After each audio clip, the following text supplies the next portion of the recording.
아직 바람 차가운 이른 봄날, 야행성인 붉은 박쥐가 웬일로 이곳에 있는 걸까요?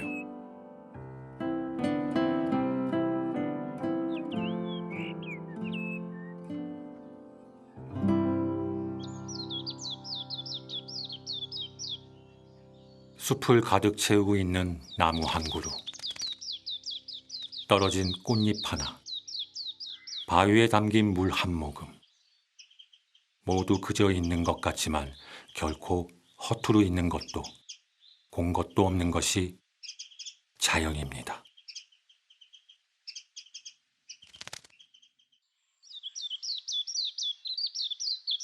꽃은 새를 불러 자신이 만든 꽃가루와 꿀을 나눠줍니다.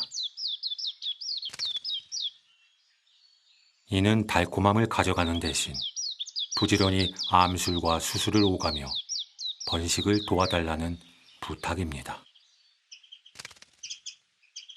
올해도 5월이 되자 동박새 부부는 동백숲 귀퉁이에 3개의 알을 낳았습니다.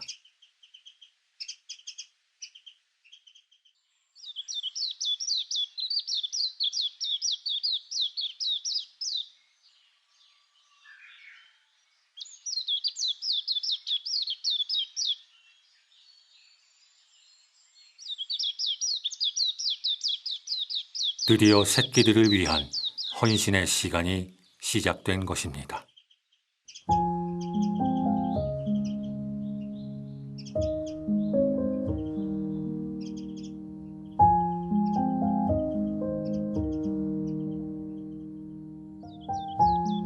인생에서 가장 화려했던 순간.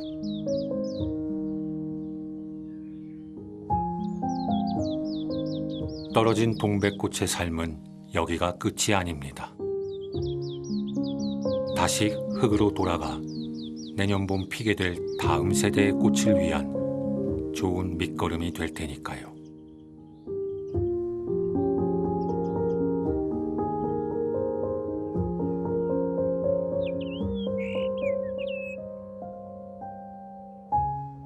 이 시절 숲은 야생동물에겐 잔치상입니다.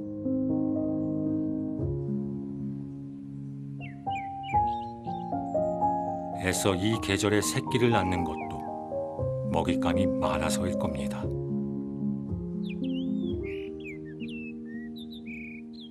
하지만 겨울을 보낸 철새들은 이 자리를 양보하고 숙명처럼 먼 북방으로 떠나야만 합니다.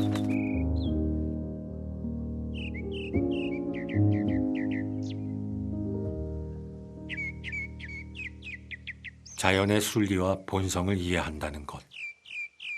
그건 인간의 오랜 고민이었습니다.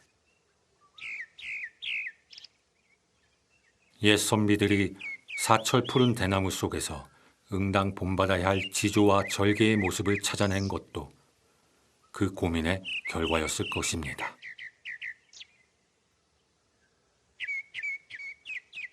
하지만 현실의 대숲은 다릅니다. 어둡고 눅눅하고 비좁습니다.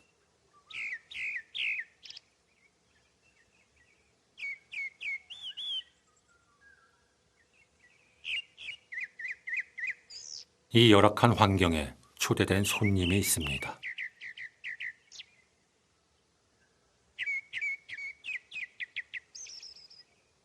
망태버섯입니다. 망태버섯은 빛이 드는 짧은 순간을 노려 재빨리 균모를 밀어 올린 다음 그물 모양의 레이스를 펼칩니다.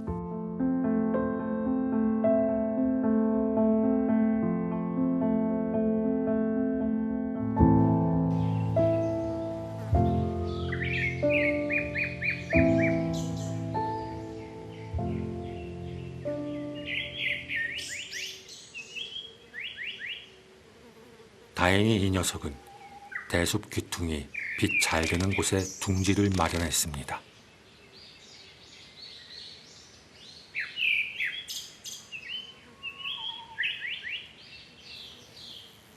긴 꼬리 딱새는 동남아시아에서 월동한 뒤 번식을 위해 찾아오는 장거리 여행자입니다.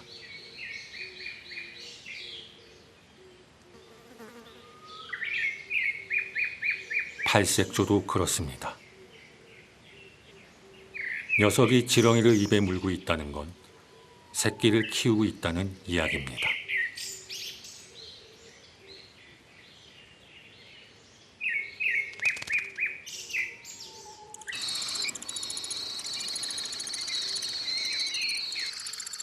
보름 가까이 계속되는 육아의 시간. 부부는 잠시도 쉴 틈이 없습니다.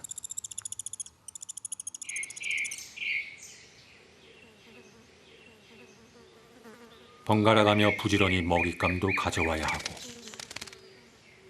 천적의 침입을 막기 위해 새끼의 배설물도 곧장 내다 버려야 합니다.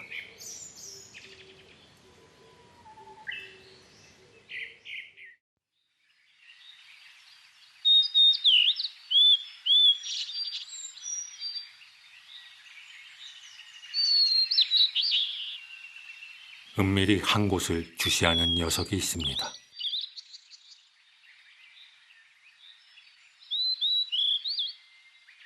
벌매는 지금 개구리 사체로 땅벌을 유인하는 중입니다.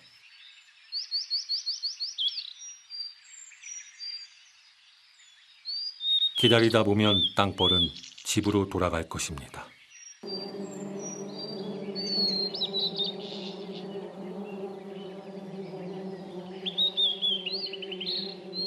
땅벌은 땅속 은밀한 곳에 모여 살기에 좀처럼 둥지를 찾기가 쉽지 않습니다.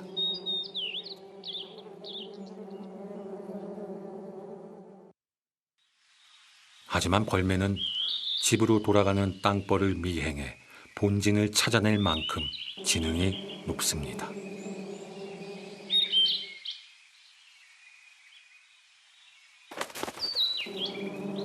땅벌들이 위험을 감지하였습니다.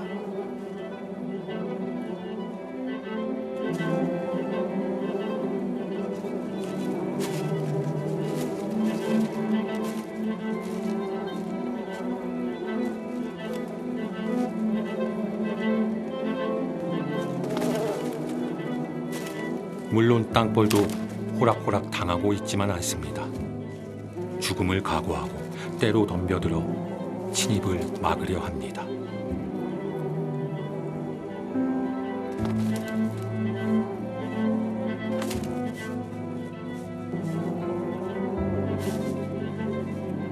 어떻게든 먹잇감을 얻고 싶은 자와 절대로 물러설 수 없는 자의 치열한 생존 싸움이 숲에서 벌어지고 있는 겁니다.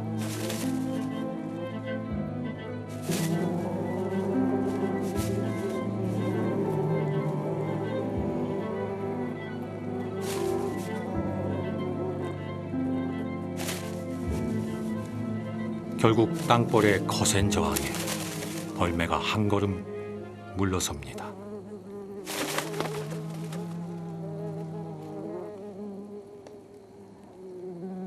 하지만 순순히 포기할 벌매가 아닙니다. 한 번 발견한 먹잇감은 집요하게 공격해서 어떻게든 차지하고 마는 것이 맹금류가 가진 본성이니까요.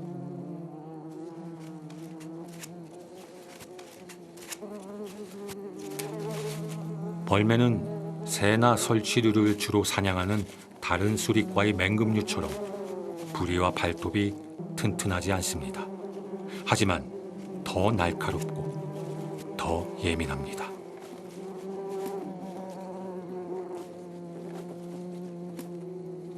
이는 벌집만을 전문적으로 노릴 수 있도록 환경에 맞게 적응해온 까닭입니다.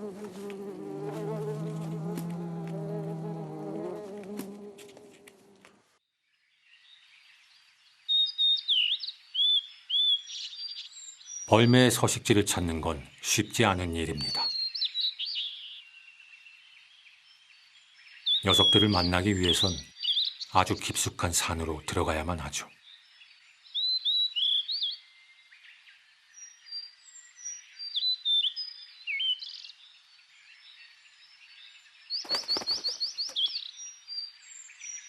벌매 부부에겐 갓 태어난 새끼가 있습니다.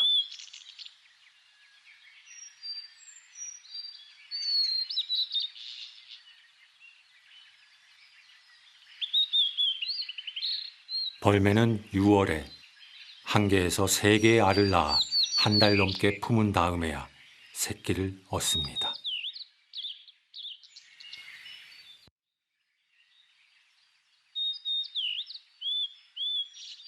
하지만 번식이 처음인 어린 벌매는 보통 1개의 알을 낳는 것으로 알려져 있습니다. 새끼의 먹이 역시 어미가 가져온 땅벌이나 말벌 등의 애벌레입니다.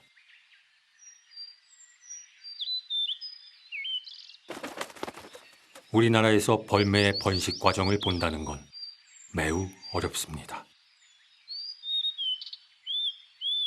먼 동남아 지역에서 월동한 뒤 북방 지역에서의 번식을 위해 우리나라를 통과하는 나그네 새인 까닭입니다. 이 벌매는 그 나그네 새들 중 극히 일부일 것입니다.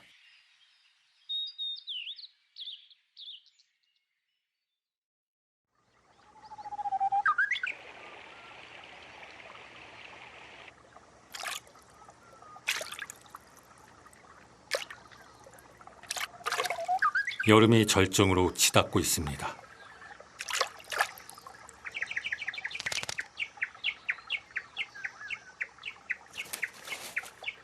물가 대숲 근처에 자리 잡았던 여름철 새 긴 꼬리 딱새의 새끼들도 하루가 다르게 커갑니다.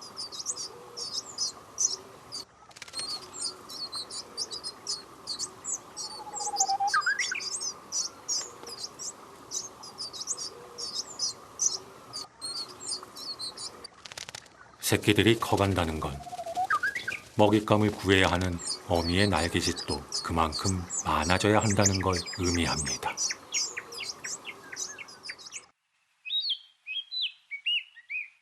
말벌집도 방 곳곳에 애벌레를 들이느라 하루가 다르게 커져갑니다.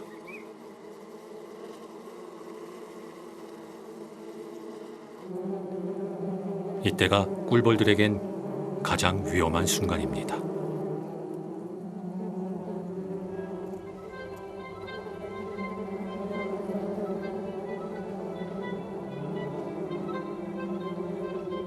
육식성인 말벌은 한 마리가 꿀벌 수백 마리를 죽일 만큼 큰 몸집과 강한 턱으로 무장돼 있습니다.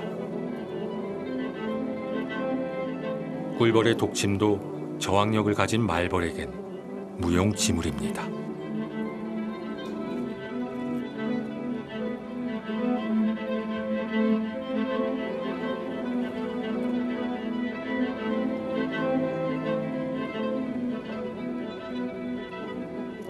꿀벌도 방어 수단이 있습니다. 죽음을 무릅쓰고 말벌을 에워싸 말벌의 체온을 올려 죽이는 방법입니다.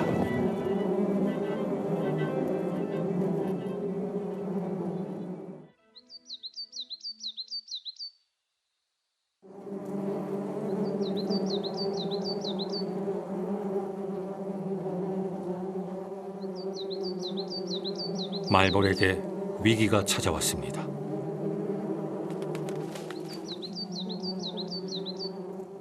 보초 말벌이 위험을 감지합니다.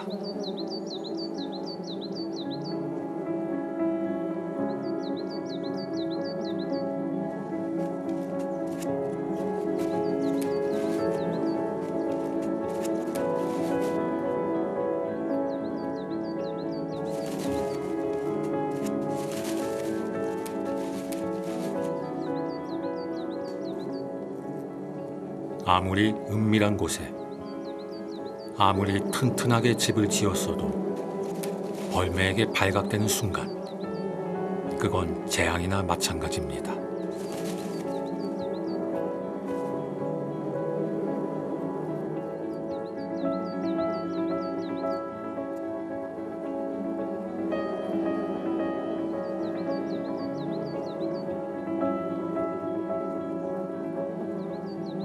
벌집을 발견하는 순간 녀석은 뛰어난 시각과 청각, 후각을 동원해 애벌레를 찾아낸 다음 느긋하게 혼자만의 성찬을 즐깁니다.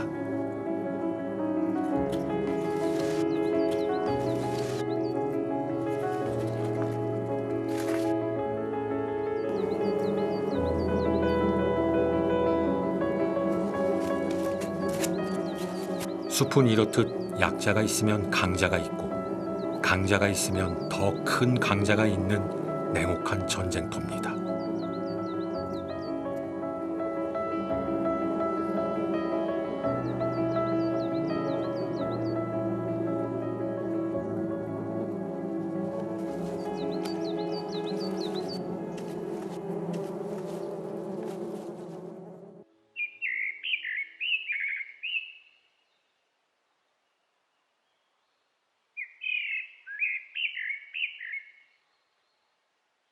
새끼 벌매도 부쩍 자랐습니다.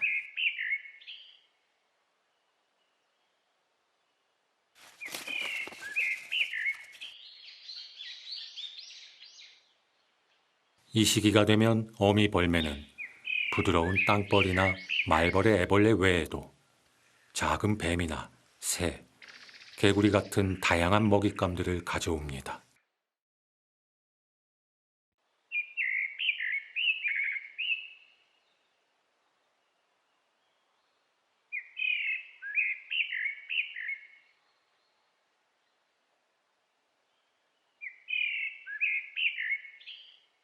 이런 부모의 보살핌으로 어느새 뽀송뽀송한 흰 털 사이로 검은 깃털이 보이기 시작합니다.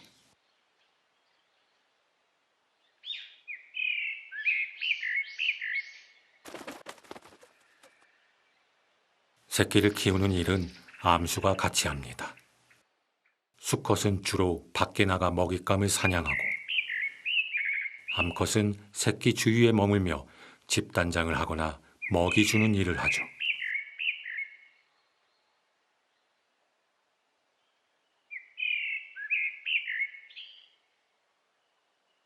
어미는 새끼가 남긴 먹이를 먹어 둥지를 깨끗하게 합니다.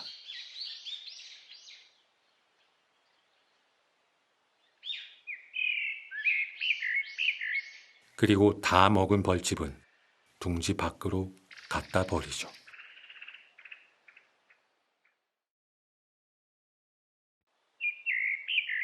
이런 부모의 헌신으로 새끼는 하루가 다르게 성장해 갑니다.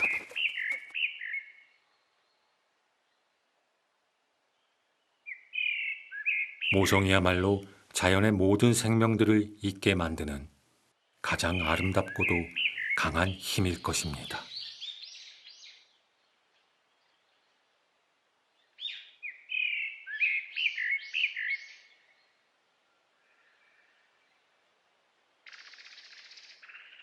며칠 전 다 먹지 못하고 남겨둔 말벌의 둥지입니다.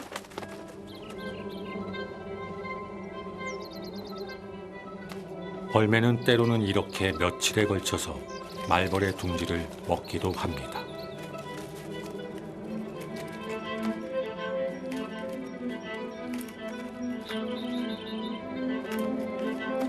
야생에서 이런 말벌집을 건드릴 수 있는 천적은 담비와 곰과 오소리 정도입니다. 하지만 공중에 떠 있는 말벌집까지 공격할 수 있는 건 벌매가 유일합니다.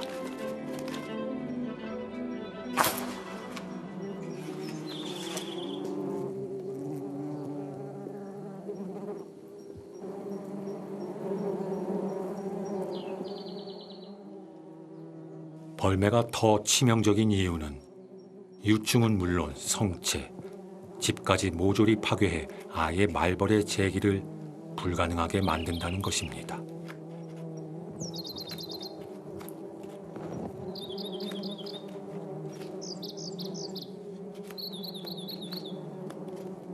누구도 넘볼 수 없는 공포의 포식자인 셈입니다.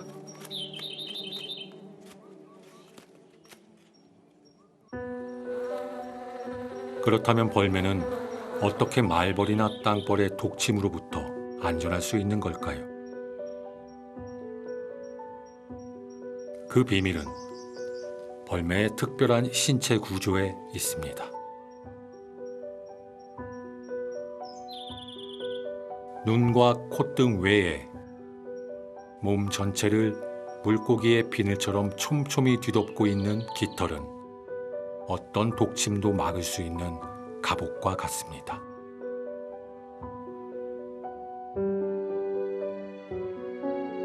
부리는 벌집 속의 유충을 쉽게 꺼내 먹을 수 있도록 낚시바늘처럼 날카롭게 구부러져 있고, 발톱 또한 땅벌이나 말벌의 둥지를 파거나 움켜쥘 수 있도록 발달되어 있습니다.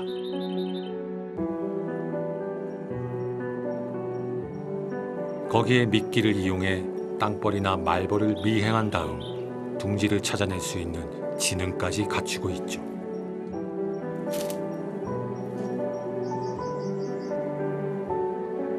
이런 벌매의 남다른 특징은 다른 수릿과 새들과의 먹잇감 경쟁을 피하기 위해 오래도록 환경에 적응해온 결과일 겁니다.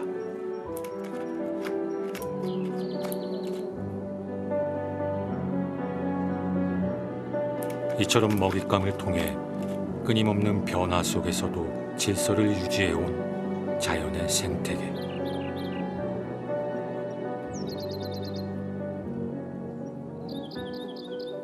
벌매는 땅벌이나 말벌이 많이 서식하는 온대나 아열대 지역에 살 수밖에 없습니다.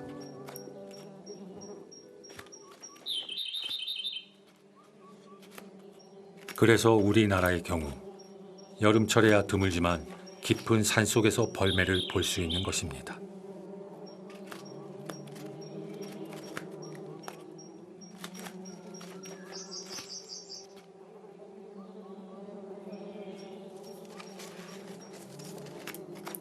오늘도 부지런히 땅을 헤집어 땅벌의 애벌레를 꺼내고 있는 벌매.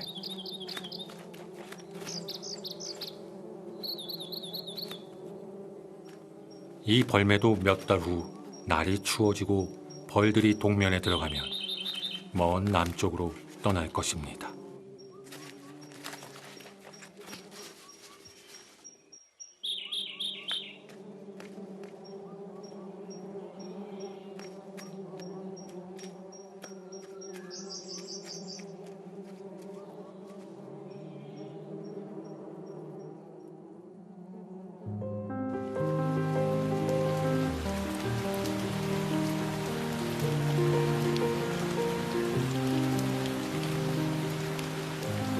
장맛비와 함께 여름이 깊어갑니다.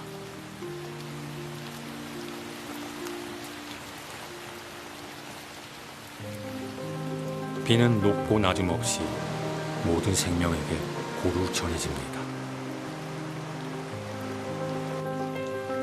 이 큰 나무들은 지난 수백 년 동안 자신 앞에 벌어졌던 자연의 변화를 지켜봤을 것입니다.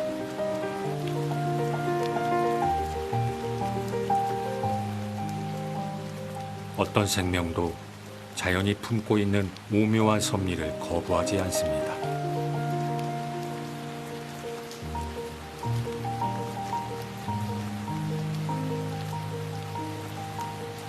긴 꼬리딱새가 동남아 지역으로부터 수천 킬로미터 떨어진 이곳까지 날아와 새끼를 키우는 것도 자연에 대한 순응일 것입니다.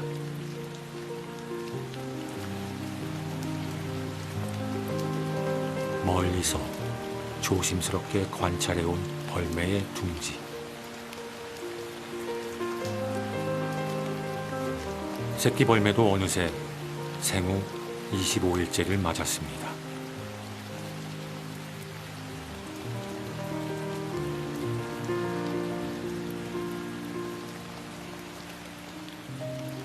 펼친 날개 길이가 50cm에 달해 금방이라도 날 수 있을 만큼 성장하였습니다.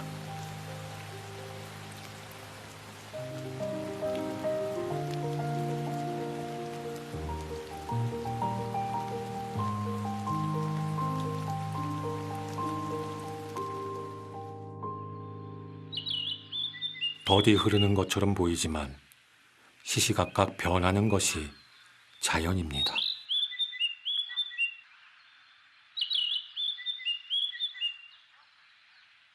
며칠 동안 계속되던 장마비가 멎었습니다.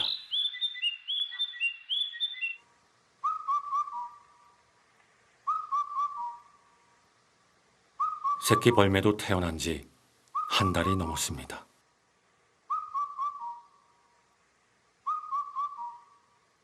어미는 이제 새끼에게 배부를 만큼 먹이를 주지 않습니다.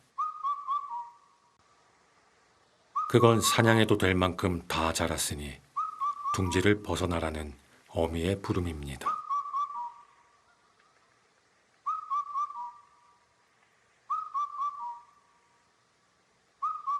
새끼가 용기를 내봅니다.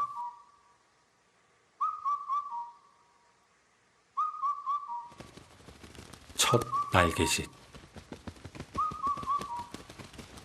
마침내 홀로 서기에 성공한 새끼 벌매는 몇 달 후 따뜻한 남쪽으로 긴 여행을 떠날 것입니다.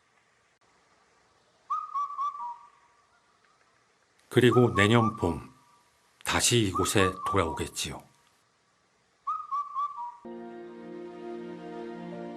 어미의 수고와 당부, 새끼들의 뒤따름으로 이어지는 곳이기도 하죠.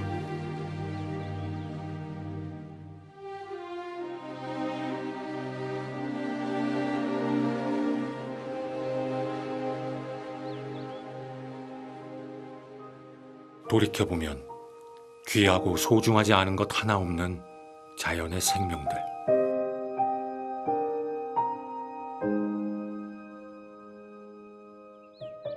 어느새 곳곳에 가득하던 수많은 여름 철새들이 모두 떠났습니다. 그건 겨울이 가까워졌다는 이야기입니다.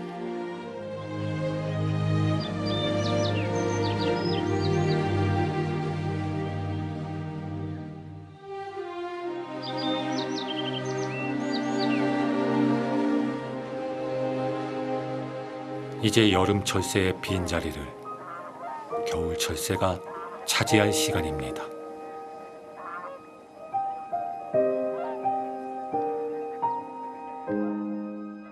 채워지면 비워지고 비워지면 채워진다는 것. 이 장거리 여행자들은 여름 철새들이 그랬듯 이곳에 이들만의 특별한 이야기를 만들어낼 것입니다.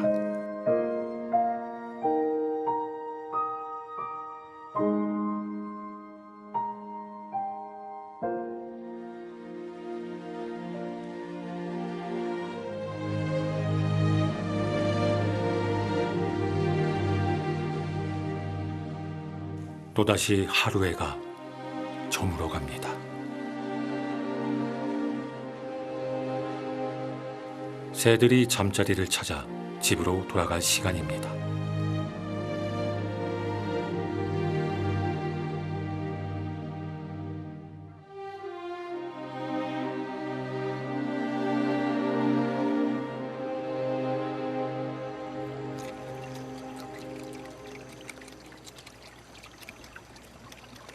밤이 되자 어둠에 익숙한 동물들의 하루가 시작됩니다.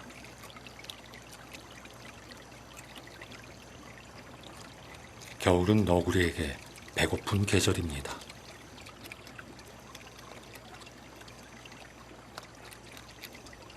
수달은 그런 너구리의 접근이 달갑지 않습니다.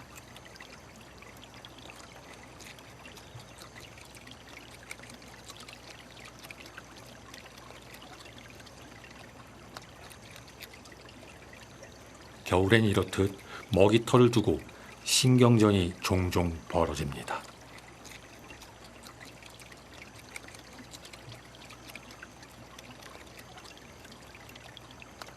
묻이 아닌 물에서라면 수달은 최고의 강자입니다.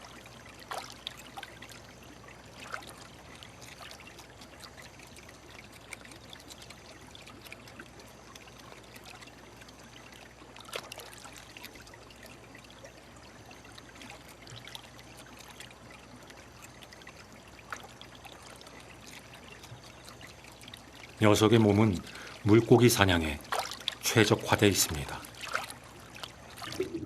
유선형 체형의 속도를 높일 수 있는 물갈퀴, 방향을 바꿀 수 있는 긴 꼬리. 거기에 물고기를 감지할 수 있는 긴 수염까지 갖고 있습니다. 이 모든 것들이 물고기의 움직임이 적은 겨울에도 사냥에 손쉽게 성공할 수 있는 이유입니다.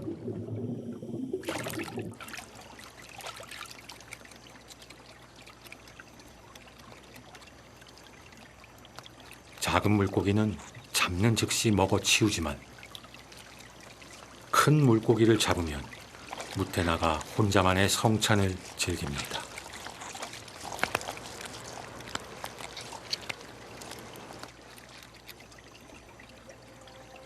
그런데 방해꾼이 나타났습니다.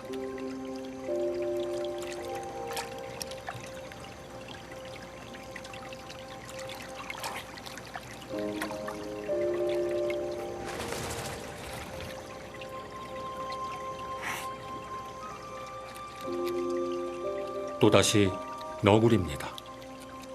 녀석은 들쥐, 뱀, 개구리는 물론 곤충까지 먹는 잡식성이지만 먹잇감이 부족한 겨울엔 굶주릴 수밖에 없습니다.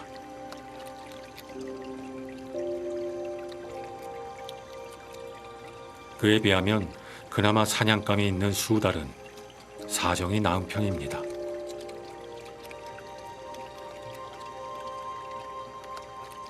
이럴 땐 체면불구하고 수달이 먹다 남긴 물고기조차 감사할 따름입니다.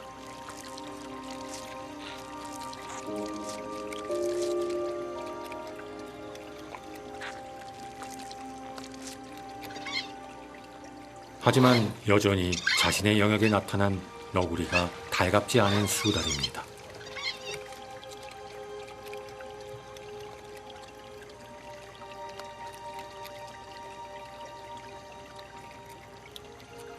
너구리 역시 어렵게 찾은 먹잇감을 순순히 내놓을 생각이 없습니다.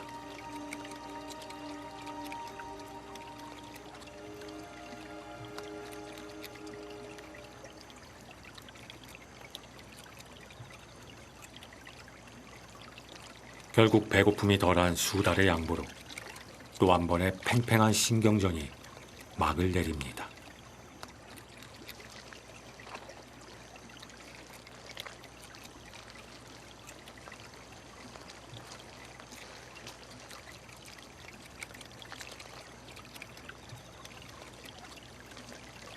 한 번에 2마리에서 4마리의 새끼를 낳는 수달은 물고기를 비롯해 참개와 같은 다양한 먹이를 먹습니다. 새끼들은 6개월가량 어미의 보살핌을 받으며 생존에 필요한 다양한 방법들을 배웁니다.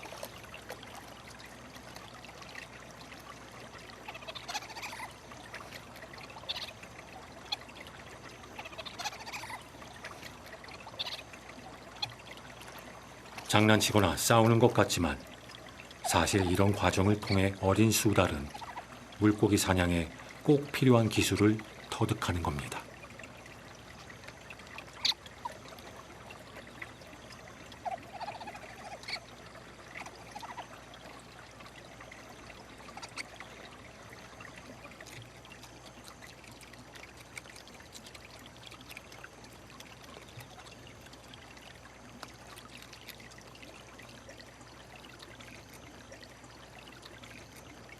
밤이 깊어 놀이에 지친 새끼들도 휴식을 취합니다.